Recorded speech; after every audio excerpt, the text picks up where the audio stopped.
پھر داؤد نے کہا، کیا ساؤل کے گھرانے میں سے کوئی باقی ہے جس پر میں یونتن کی خاطر مہربانی کروں؟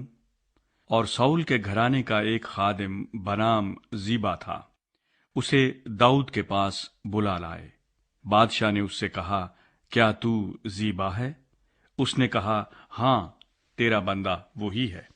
تب بادشاہ نے اس سے کہا، کیا ساؤل کے گھرانے میں سے کوئی نہیں رہا تاکہ میں اس پر خدا کی سی مہربانی کروں؟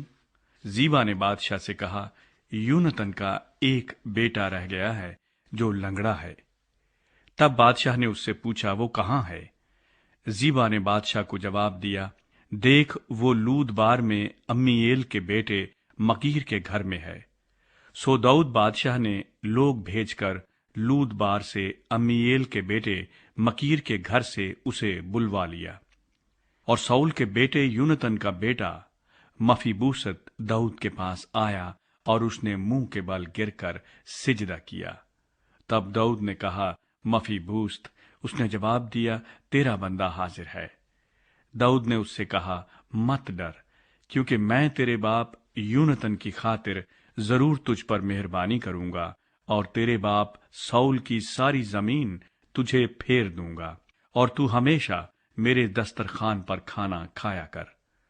تب اس نے سجدہ کیا اور کہا کہ تیرا بندہ ہے کیا چیز جو تو مجھ جیسے مرے کتے پر نگاہ کرے؟